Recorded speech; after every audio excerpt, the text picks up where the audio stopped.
First of all, Pakistan is not following Islam. Are you joking?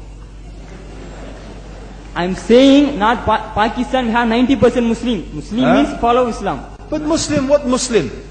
What Muslim? I remember 15 years ago, it's not today and I heard it's worse. 15 years ago I remember going to a wedding in Pakistan. A wedding where men and women were mixing freely. Where the bride was dancing on the stage with all the male members of the family dancing on the stage. I'm sure somewhere around, we probably hidden in a corner then, but I hear now it's open, drinking alcohol. What Muslim are we talking about? This was 15 years ago. Now I hear it's even worse. Oh yes, they're Islam. When the bride and the groom are walking to the car, they're holding the Quran over their head for blessing. That Islam? That's not Islam. What Islam is that? That's exactly the thing I'm talking about. That's why Muslims are in such a mess. Because of this nonsense, this hypocrisy, actually they are insulting the Quran by doing that.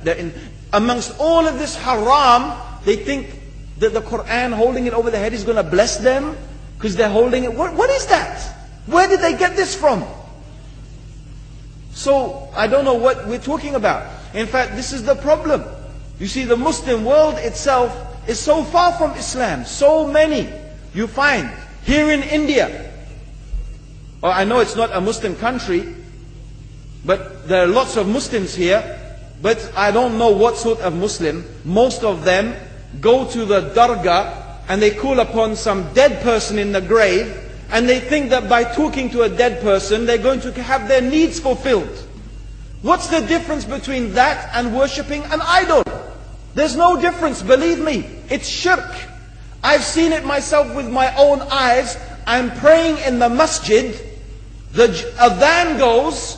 The people are praying in the masjid. And the people in the dargah are not coming to the mosque to pray. They're still going around the dargah and making all their whatever the things they do. What's that? That's not Islam. You go to many countries. You find Pakistan, you want to see Islam in Pakistan. You know, in England, in every street corner we have a pub. You know what's a pub? You know what's a pub? Like a bar, you know, a place where you sit and drink alcohol. Yeah? Yes? In Pakistan, believe me, they have something worse than that. Yes, worse. On every street they have a picture of a palm.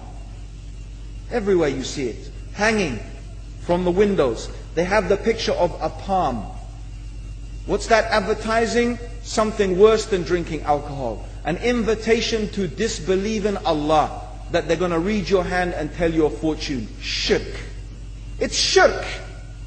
Whoever believes, the Prophet said, sallallahu alayhi wasallam, whoever visits a fortune teller out of curiosity, Allah will not accept their prayers for 40 days. Whoever believes in the fortune teller has disbelieved in Allah and His Messenger. That includes, by the way, horoscopes. Yet you see in Pakistan, a picture everywhere of a hand. Worse than a pub. Worse than a pub. It is better to drink alcohol than make shirk with Allah. Yes. So this is the Muslim countries. You will not find one except they are not doing magic and shirk and kufr.